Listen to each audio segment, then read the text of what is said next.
दोस्तों आज की इस वीडियो के अंदर मैं आपको बताऊंगा GSTR 9 के बारे में, यानी कि GSTR 9 जो है क्या होती है और कौन कौन से ऐसे टैक्स पेयर्स होते हैं जिनको कि GSTR 9 फाइल करनी चाहिए। और इसके साथ ही GSTR 9 से रिलेटेड जो भी कंप्लीट इंफॉर्मेशंस है वो मैं आपको इसके अंदर कंप्लीट शेयर करूंगा।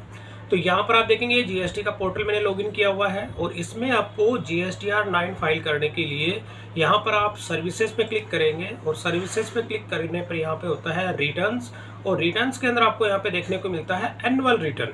तो जैसे आप एनुअल रिटर्न पे क्लिक करते हैं तो यहाँ पर आपको वो फाइनेंशियल ईयर सेलेक्ट करना है। अब इसको समझाने से पहले मैं GSTR 9 का थोड़ा सा थ्योरी पोर्शन मैं आपको समझाना चाहूँगा कि इसका थ्योरी कॉन्सेप्ट क्या है। तो यहाँ पर मैं एक वर्ड की ये फाइल मैंने तैयार की है। तो GSTR 9 जो होता है, यहाँ पर क्या होता है कि GSTR 9 जो होता है, जब ये रूल बनाया गया था तब ये मतलब इसके अंदर रूल के अंदर ऐड कर दिया गया था कि जितने भी टैक्स पेयर हैं, यानी जिन्होंने अपना GST नंबर लिया है, उन सबको ये जो है GSTR 9 फाइल करना इस रूल के अंदर कंपलसरी, मतलब उन्होंने ऐड किया था कि ये जो जितने भी टैक्स पेयर्स होते हैं उनको GSTR 9 फाइल करना जरूरी है।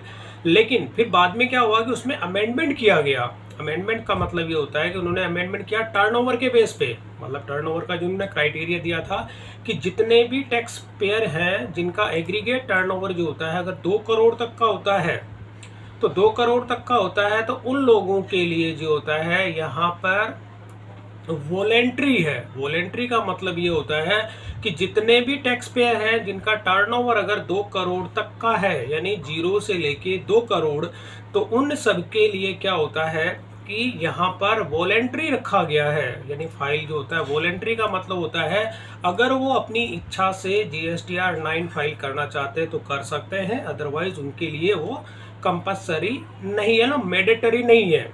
तो ये चीज़ हो गई। और इसके साथ ही जो ISD जो सर्विस होती है, मतलब जो कोई भी कैजुअल टैक्स पेयर जो पर्सन होते हैं, कैजुअल टैक्सेबल पर्सन जो होता है, यानी कैजुअल टैक्सेबल पे जो पर्सन होता है, उनकी कैटेगरी वो होती है जो जैसे कि मान के चलो मेरा जो अपना बिजनेस है दिल्ली में है और दिल्ली के अलावा मैं बाकी स्टेट में जाके अपने बिजनेस का जो एग्जीबिशन वगैरह यहाँ पे अटेंड करता हूँ और उसमें जो मेरे को सेल आती है, तो उस केस में जो मेरा जितनी लेन देन होती है, जो ट्रांजैक्शंस होती है, उसमें GSTR 9 को शामिल नहीं किया गया है। और इसी के साथ में क्या होता है, कंपोजिशन स्कीम्स में आते हैं तो उनको भी ये चीज़ GSTR 9 फाइल करना जरूरी नहीं है। और इसके साथ ही ई-कॉमर्स ऑपरेटर जो होते हैं उनको तो ये GSTR 8 और ये 9 भी फाइल करना जो होती है वो रिक्वायरमेंट होती है। तो ये तो हो गया GSTR 9 का थोड़ा सा बेसिक कॉन्सेप्ट। और इसकी जो ड्यू डेट होती है, यानी GSTR 9 जो होती है इसकी हमेशा 31 दिसंबर लास्ट डेट होती है। यानी कोई सा भी फाइनेंशियल ईयर हो गया है आपका तो उस केस में जो आप इसकी 31 दिसंबर हमेशा इसकी लास्ट डेट होती है। लेकिन ये कहा गया कि इसकी जो GST काउंसिल इसको अपडेट भी कर सकता है कि जो चेंज भी कर सकते हैं। और इसकी जो लेट फीस होती है, लेट फीस का मतलब ये होता है दोस्तों, यहाँ पर अब जैसे मैंने आपको बता दिया कि जब GSTR 9 फाइल करेंगे तो टर्नओवर जो 2 करोड़ तक का होता है उनके लिए है। बाकी क्या वॉलेंट्री है, वॉलेंट्री से मतलब ये होता है कि GSTR 9 जो आपकी एनुअल फाइल जाती है, यानी अगर आपकी GST रिपोर्ट जो आपने एनुअल फाइल की है अगर उसमें कोई मिस्टेक हो जाती है तो उसको सुधारने के लिए भी आप अपनी GSTR 9 को फाइल कर सकते हैं। तो यहाँ पर अब ये हो गया। अब डेट मैं आपको 31 दिसंबर होती है इसकी लास्ट डेट। और लेट फीस की मैं बात करूँ दोस्तों तो यहाँ पर हो गया 200 रुपये पर डे। 200 रुपये पर डे के अंदर आप देखेंगे 100 रुपये इसमें CGST और SGST होती है, 100 100 + 100। और इसी के साथ अगर आप 1 महीने से ज़्यादा का टाइम हो जाता है, अगर आप 31 दिसंबर के बाद में अगर इसको फाइलिंग नहीं करते हैं और उसमें थोड़ा सा डिले करते हैं तो उस केस में ये बता रहा है कि मैक्सिमम जो होता है आपका 0.25 जितना आपका टर्नओवर होता है, यानी टर्नओवर जितना भी होता है आपका जिस टेरिटरी के अंदर आप हो उस टेरिटरी के अंदर आपका जो टर्नओवर होता है उसका 0.25%, यानी 0.25% का मतलब ये होता है दोस्तों कि अगर आपका 1 लाख का टर्नओवर है तो 1 लाख के ऊपर आप देखेंगे 0.25 का मतलब, अगर आप देखें मैं अगर 1 लाख का आपको दिखाऊँ 0.25, तो यहाँ पर मैं दिखाऊँ जैसे 1 लाख है, ये 1 लाख हो गया। अगर इसका मैं 0.25% निकालता हूँ तो इंटू करके 0.25% यहाँ पे करता हूँ तो आप देखेंगे कितना 250 रुपये। 1 लाख पे 250 रुपये आपको पे करने हैं, जो कि मैक्सिमम प्रॉफिट होता है आपका। प्रॉफिट का टर्नओवर जो होता है आपका उसके ऊपर। ये वाली टेबल है, इसको भी मैं समझाऊंगा आपको। तो ये चीज़ हो गई यहाँ पे। अब इसी के अंदर ये तो हो गया इसका कि आपको लेट फीस के जो चार्जेस होते हैं वो मैंने बता दिए। और इसके अलावा की पॉइंट्स कौन कौन से आपको माइंड में रखने हैं जब GSTR 9 अगर आप फाइल करते हैं दोस्तों, तो उस केस में आप पहले ये श्योर होना चाहिए कि आपका जो भी मंथली या क्वार्टरली अगर आपकी GSTR 1 और 3B, जो GSTR 1 और 3B जो होती है, कोई भी पेंडिंग नहीं रहनी चाहिए, सारी की सारी फाइलिंग कंप्लीट होनी चाहिए। अगर इनमें से कोई से भी कंप्लीट नहीं है तो आप GSTR 9 फाइल नहीं कर पाएंगे। ठीक है, ये चीज़ हो गया। और इसी के साथ में आपका रिकनसाइल कर देते हैं जितने भी आपके अकाउंट्स की जो होते हैं, उसमें आपको पूरा कंप्लीट अपने बुक्स के अंदर रिकॉर्ड चेक कर लेना है कि आपने जो GSTR 9 के लिए जो रिकॉर्ड तैयार किया है वो कंप्लीट आपका सही है कि नहीं है। तो ठीक है। और इसके साथ ही जो अमेंडमेंट से पहले मैंने बताया था कि जितने भी जो टैक्स पेयर होते हैं उनमें जो है GSTR 9 फाइल करना मैंडेटरी था, लेकिन अमेंडमेंट के बाद में जो होता है कि टर्नओवर का यहाँ पे कंप्लीट किया गया है। और इसमें नील के भी ऑप्शन था कि आप नील की भी जो अपनी GSTR 9 फाइल करना, पहले स्टार्टिंग के अंदर ये मैंडेटरी था। तो ये तो हो गया इसका बेसिक इन्फॉर्मेशन मैंने आपको बता दी। अब बेसिक इन्फॉर्मेशन के साथ ही अब दोस्तों यहाँ पर बात आती है कि GSTR 9 मान के चलिए कि आपका टर्नओवर जो होता है 2 करोड़ से कम का है, लेकिन फिर भी आपको GSTR 9 फाइल क्यों करना है इसको समझाता हूँ मैं आपको। जैसे कि आप यहाँ पे एक टेबल देख रहे हैं, इस टेबल में क्या होता है कि अप्रैल 2022 से लेके आप देखेंगे मार्च तक का यहाँ पे मैंने डाटा तैयार किया, डमी डाटा है। अब इसमें आप देखेंगे कि जो फाइनेंशियल ईयर है 2022 की मैं बात कर रहा हूँ, 2022-23 के अंदर आपने GSTR 1 पूरा फाइल किया। यहाँ पर ये पूरा एक डमी चार्ट है। इसमें आप देखेंगे कि GSTR 1 के अंदर जो सेल आती है वो अमाउंट ये रहा। इसमें GST का जो परसेंटेज है इन टैक्सेबल अमाउंट होता है 5% भी है, 12% भी है, 18% भी है।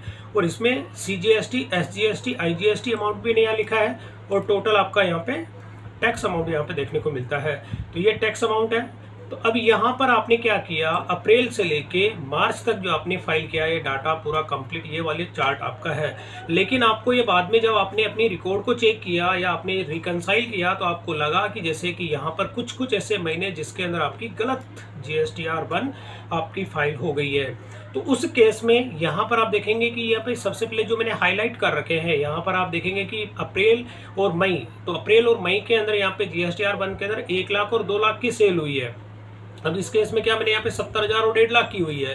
तो यहाँ पे 70,000 और 1.5 लाख ना होके यहाँ पे अगर भी हो गया 70,000 की जगह यहाँ पे 1 लाख हो गया और यहाँ पे 1.5 लाख की जगह 2 लाख हो गया, जो कि अमेंडमेंट है। मतलब आपने GSTR पूरी कंप्लीट आपकी फाइल हो चुकी है और होने के बाद में अब आप इन्हें यहाँ पे जब उसको रिकनसाइल करते हैं तो यहाँ पे आपका अप्रैल मई के अंदर भी चेंजेस है, सितंबर में चेंजेस है, जनवरी और फरवरी में चेंजेस है। तो ये चेंजेस आपको जो करने होते हैं, क्योंकि जब आप अमेंडमेंट करते हैं तो जब एक महीने से दूसरे महीने के अंदर आप कर सकते हैं, उसमें कोई इशू नहीं होता है। लेकिन पूरे साल का जो ये आप देखेंगे फाइनेंशियल ईयर अप्रैल से लेके मार्च तक की ये बात हो रही है। तो यहाँ पर आपने जब GSTR 1 आपने फाइल की है, 3B भी आपकी फाइल कंप्लीट हो चुकी है, तो पूरे एनुअल के अंदर आपने जब रिकॉर्ड यहाँ पे चेक किया तो टोटल आप देखेंगे कि 19 लाख और 80 हज़ार, तो 19 लाख और 80 हज़ार का यहाँ पे आपका टर्नओवर आया था टोटल इसके अंदर। और लेकिन आपने जब इसको चेक किया तो आपका यहाँ पे 22 लाख और 65 हज़ार आ रहा है। तो इससे जो चेंजेस होता है, यानी कि इस तरह की जो आपकी प्रॉब्लम्स होती है, इसका सॉल्यूशन आप GSTR 9 के अंदर जो है इसको कंप्लीट ठीक कर सकते हैं।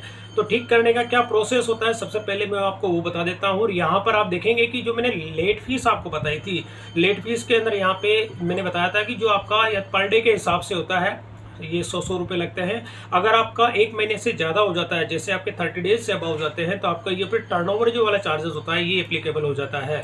यहाँ पर क्या होता है, ये मैक्सिमम है आपका, मैक्सिमम जो होता है ये आपके जितना भी टर्नओवर आपका होता है उसके ऊपर आपको 0.25% के जो चार्जेस आपको पे करने होते हैं। अगर मैं इसको एक्सप्लेन करूँ तो यहाँ पर जैसे आपका ये टर्नओवर नहीं माना जाएगा, क्योंकि आपने अमेंडमेंट होने के बाद में ये वाला टर्नओवर आपका माना जाएगा, क्योंकि आप GSTR 9 में इसको अमेंडमेंट करके फाइल कर रहे हैं। तो यहाँ पर आपको कितना चार्ज पे करना होगा, लेट फीस अगर आप 31 दिसंबर से पहले अगर फाइल कर देते हैं तो कोई इशू नहीं होता है। 31 दिसंबर के बाद में अगर इसको फाइल करते हैं तो जितना टर्नओवर होता है उसका 0.25% आपको इसमें पे करना होगा। तो यहाँ पर आप देखेंगे 5,662 रुपये की पेमेंट आपको इसमें लेट फीस करनी होती है अगर लेट करते हैं 31 दिसंबर के बाद। तो ये हो गया।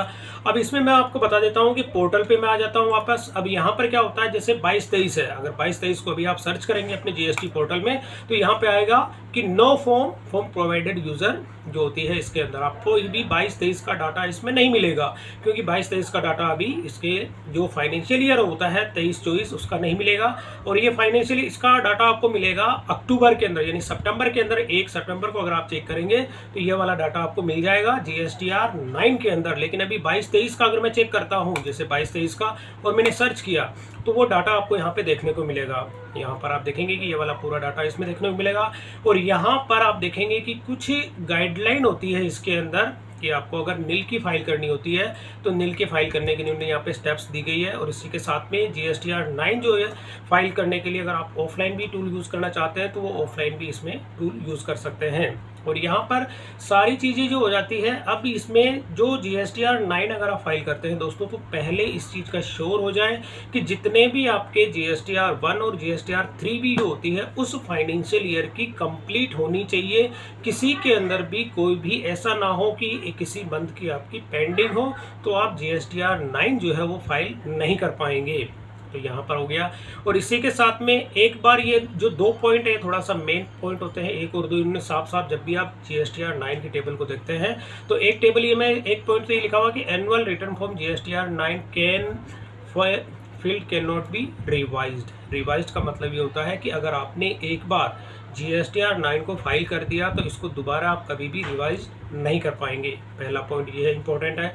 सेकंड वाला जो पॉइंट होता है, अब इसमें क्या होता है कि इसमें आपका ITC जो होता है, अब ITC के अंदर आप देखेंगे कि जो आपको ITC मिलता है वो क्या होता है कि आपको इफेक्ट अगर देखना है इसका कंप्लीट तो ये 30/11/2023, यानी कि आपने जब GSTR 9 को अगर फाइल करते हैं, फाइल करने के बाद में ये जो इसका पूरा कंप्लीट आपको कैलकुलेशन अगर आपकी जो समरी देखने चाहते हैं तो जो भी आपको ITC मिलता है उस फाइनेंशियल ईयर के अंदर और उसकी जो कंप्लीट रिपोर्ट जो होती है आपको GSTR 5 जितने, जैसे GSTR 1 हो गया, IIF हो गया, कोई क्वार्टरली अगर फाइल करता है और उसका अगर आपका B2B इनवॉइस होता है उसमें आपको ITC अगर मिलता है तो वो IFF के थ्रू आता है। इसके साथ GST 5 भी होता है। तो इन सब के जितने आपको ITC रिसीव होते हैं उसकी ये डेट दी गई है 30/11/2023 तक का इसमें टाइम दिया गया है कि आप जो है 30/11/2023 तक का आपको ITC जो होती है उसकी समरी जनरेट करने का टाइम होता है। उसके बाद आप इसमें 31 दिसंबर यानी आपके पास 1 महीने का टाइम होता है अपना डाटा रिकंसाइल करने का। और पोर्टल का जो डाटा आपको समरी रिपोर्ट होगी वो 30/11/2023 के बाद आपको उसमें ITC के लिए होता है स्पेशली ये, वो आप इसमें मैच कर पाएंगे। तो अब इसमें हो जाता है ये दोनों इंपॉर्टेंट मैंने आपको यहाँ पे एक्सप्लेन कर दिए। अब यहाँ पे क्या होता है एनुअल रिटर्न, अब ये GSTR 9 की मैं बात कर रहा हूँ और इसके साथ ही नीचे इन्होंने कुछ पॉइंट दिए गए हैं। अब ये पॉइंट अगर आप ध्यान से पढ़ेंगे तो दोस्तों इसमें क्या होता है कि अगर आप कोई भी GST से रिलेटेड सारी इन्फॉर्मेशन होती है, जो मेन इसमें होती है कि आपको प्रिपेयर अगर ऑनलाइन करना है तो इसमें क्या होता है टेबल नंबर 7 और 18 का इसमें यहाँ पे जिक्र किया गया है। अगर आपके पास कोई भी रिकॉर्ड अगर 500 या 500 से ज़्यादा होता है उस केस में आपको ऑफलाइन टूल जो होता है उसका आपको यूज़ करना है। उसमें एक फाइल आपको एक्सेल की जो सीट्स होती है उनमें आपको डाटा फीड करके इसमें अपलोड करना होता है। लेकिन यहाँ पर क्या होता है कि एक चीज़ और होती है कि आपका जो एडिशनल लाइबिलिटी होती है, एडिशनल लाइबिलिटी का मतलब ये होता है कि जो अगर आपने GSTR 1 और 3 भी आपकी होती है और उसमें आपकी लाइबिलिटी अगर ज़्यादा बनती है तो उस केस में आपको जो GST का DRC 03 जो होता है वो आपको इसमें आपको डिक्लेरेशन देनी होती है। और जब आप DRC 03 इसको में कंप्लीट डिक्लेरेशन दे देते हैं तो उसी के बाद में जो आपका अमेंडमेंट होता है वो सारा का सारा अमेंडमेंट जो होता है आपका DRC 03 कंप्लीट होने के बाद में आपके जो लेजर बैलेंस होता है उसमें से उसका एक, जब GSTR 9 आप फाइल करते हैं और 9 फाइल करने के बाद में जो चालान जो क्रिएट होता है, चालान क्रिएट करने के बाद जो पेमेंट होता है वो, यानी दोनों प्रोसेस होते हैं। DRC 03 के अंदर जब आप कंप्लीट इसकी डिक्लेरेशन दे देते हैं और देने के बाद ही आपका चालान जो होता है वो क्रिएट होने के बाद आपकी पेमेंट जो होती है उसी में आपका लेजर बैलेंस में से जो आपका डिडक्शन होता है। अगर आपके लेजर बैलेंस में वो पेमेंट है तो ठीक है, अगर नहीं होता है तो उस केस में आपको कैश पेमेंट जो होता है वो भी आपको इसमें करना होता है। तो यहाँ पे ये साफ साफ लिखा हुआ कि अगर आपका एडिशनल लाइबिलिटी बनती है तो उस केस में, अगर आपका एडिशनल का मतलब होता है कि आपके अगर जो चेंजेस आपने किए कम है तो कोई दिक्कत नहीं है, लेकिन आपके चेंजेस अगर GSTR फाइनेंशियल ईयर के अंदर कुछ टर्नओवर अगर आपका बढ़ जाता है और उसमें आपकी लाइबिलिटी एक्स्ट्रा बनती है उस केस की बात हो रही है तो इसमें डिक्लेयर करना DRC 03 के बाद में 03 होता है इसमें। और नहीं अगर आप जैसे पेमेंट अगर उसमें नहीं होता है तो उस केस में आप जो पेमेंट होता है इसकी जो कैश के थ्रू भी आप पेमेंट कर सकते हैं। तो can be paid only through cash. अगर आपके लेजर बैलेंस में वो पेमेंट नहीं होता है तो इसकी जो पेमेंट होती है आप अपने बैंक अकाउंट के अंदर जो भी आपका चालान क्रिएट करके और करने के बाद में ये जो पेमेंट होती है आप कैश भी इसका पेमेंट जमा करा सकते हैं। जितना आपका जो चालान उसमें क्रिएट होता है यानी जितना आप इसमें डिक्लेयर करते हैं आपके टर्नओवर के अंदर, जैसे मान लीजिए 1 लाख 2 लाख 3 लाख 5 लाख जो भी इसमें जो टैक्स बनता है, टैक्स ही आपको इसमें कैश के थ्रू भी पेमेंट जमा कर सकते हैं। तो ये सारी की सारी कुछ इन्फॉर्मेशंस जो होती हैं वो स्टार्टिंग के अंदर ही ये दे देता है। और देने के बाद ही अब मैं जैसे करता हूँ यहाँ पे प्रीपेयर ऑनलाइन, तो मैं यहाँ पे प्रीपेयर ऑनलाइन करता हूँ। तो यहाँ पर आप देखेंगे कि आपको जो फाइनेंशियल ईयर आप देखेंगे 22-23 की मैं बात कर रहा हूँ, जैसे 22-23 का ये है तो 22-23 के अंदर आपको, अब मैं यहाँ पे क्या अमेंडमेंट की बात कर रहा हूँ क्योंकि मुझे यहाँ पे फाइल करना मेरे लिए इतना, क्योंकि ये मैंडेटरी नहीं है, मेरा टर्नओवर 2 करोड़ से ऊपर का नहीं है, 2 करोड़ के अंदर ही है। लेकिन अगर मेरी जो पूरे साल के अंदर एनुअल के अंदर जो कुछ चेंजेस हुआ है, मैंने टेबल्स आपको यहाँ पे डमी डाटा दिखाया था, तो इन मंथ के अंदर मेरा कुछ डाटा यहाँ पे चेंज करना है। तो आप क्या करेंगे कि GSTR 9 के अंदर केवल आपको यहाँ पे अपने टर्नओवर का टोटल देना है, टोटल के साथ ही आपको CGST का टोटल, IGST का टोटल और यहाँ पे CGST SGST अमाउंट होते हैं, इन सब के टोटल आपको जो टैक्स जो बनता है उसी की डिटेल आपको देनी होती है। और टोटल आपका टर्नओवर जितना होता है उसकी डिटेल आपको देनी है। और उसके बाद में DRC 03 पे डिक्लेरेशन देने के बाद आपका चालान क्रिएट हो जाता है। तो मैं वापस पोर्टल पे आता हूँ और यहाँ पे मुझे नील की फाइल अभी नहीं करनी है, मैं करता हूँ नेक्स्ट। और अब यहाँ पर क्या होता है, अलग अलग टेबल्स होती है, पूरी यहाँ पे पूरी डिटेल्स जो आपने डाउनलोड करके अगर मैं आपको दिखाऊं स्टार्टिंग के अंदर, जैसे जो इसकी डाउनलोड अगर 9 की मैं समरी दिखा देता हूँ, जैसे कंप्यूटराइज समरी अगर मैं आपको दिखाऊं, इसकी फॉर्मेट अगर आप देखेंगे कुछ इस तरह से इसकी फॉर्मेट होती है। ये पूरे साल की है, फाइनेंशियल ईयर 22-23 की मैं बात कर रहा हूँ, 22-23 की है और इसमें इसकी फॉर्मेट कुछ इस तरह से है, सारी डिटेल्स आपको देखने को मिलती है। सेकंड वाली रिपोर्ट होती है GSTR 1 की समरी होती है, पूरे 22-23 फाइनेंशियल ईयर के अंदर आपने GSTR 1 की रिपोर्ट को कैसे मतलब कितना फाइल किया है पूरी डिटेल आपको देखने को मिलती है। 4 पेज की पूरी डिटेल होती है। इसके बाद में आप देखेंगे 3B की समरी, 3B भी आप फाइल करते हैं तो 3B की समरी भी मैं आपको दिखा देता हूँ। 3B की 4 पेज की समरी होती है, ये पूरी इस तरह से देखने को मिलती है।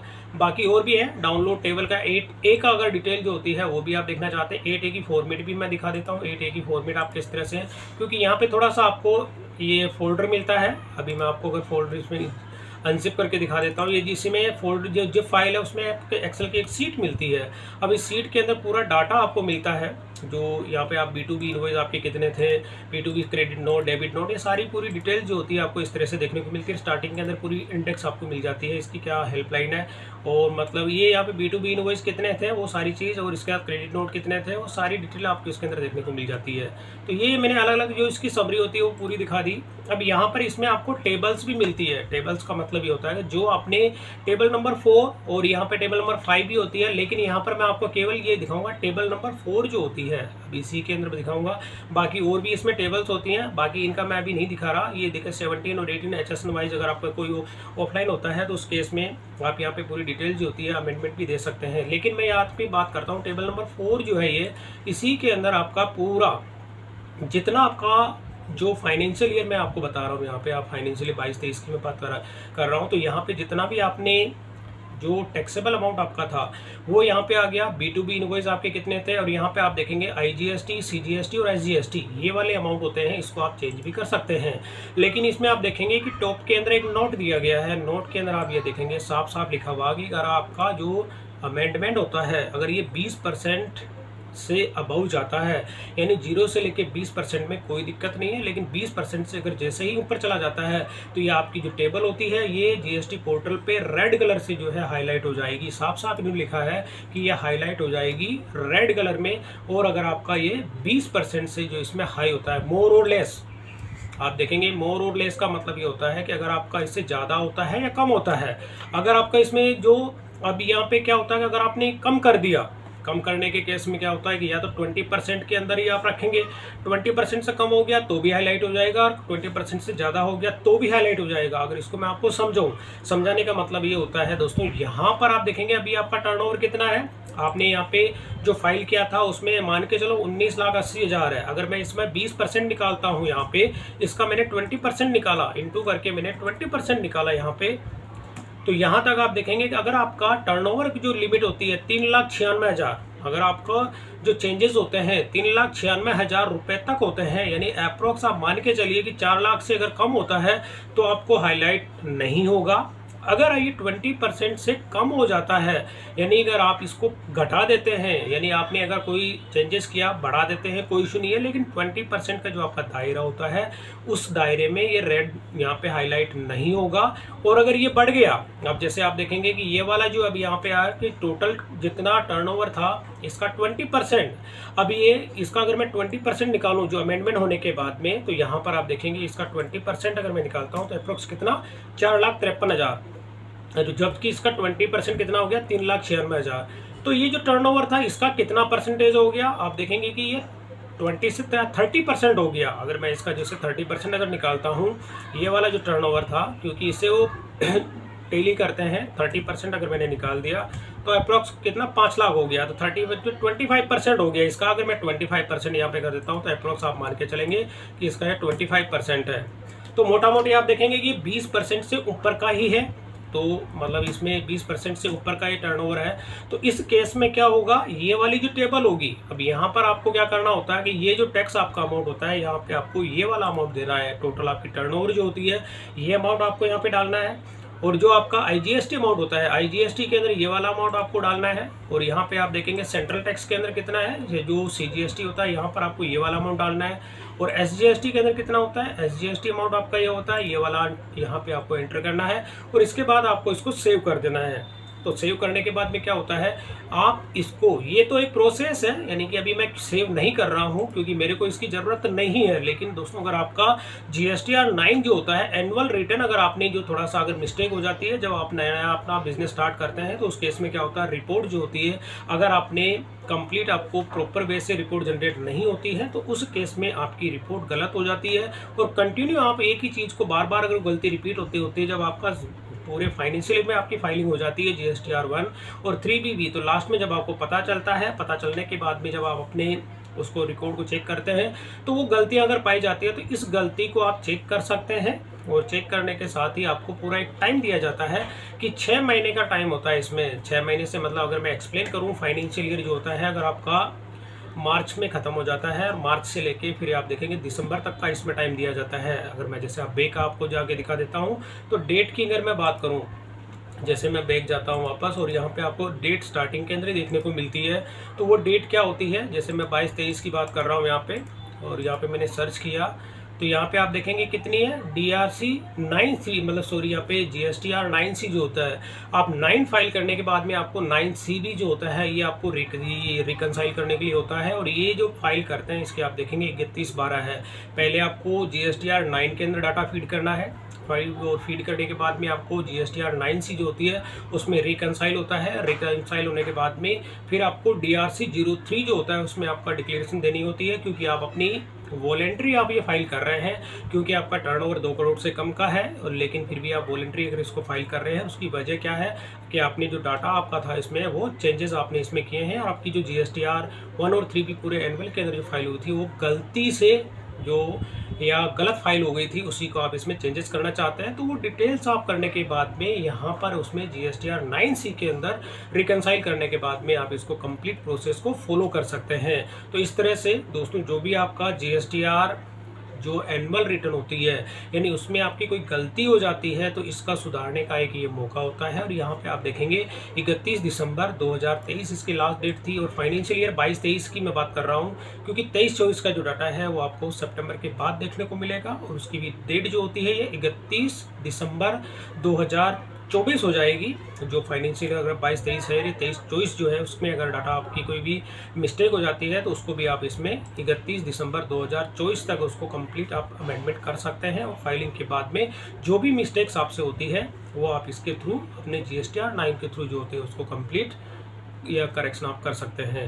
तो दोस्तों ये थोड़ा सा कुछ बेसिक गाइडलाइन थी GSTR 9 से रिलेटेड, कि कोई भी अगर आपका GST पोर्टल के अंदर कोई गलती हो जाती है तो उस गलती को आप GSTR 9 के थ्रू कंप्लीट फुलफिल कर सकते हैं। तो दोस्तों वीडियो पसंद आई तो इसे लाइक और शेयर जरूर करें, और मेरे चैनल को सब्सक्राइब करना ना भूलें।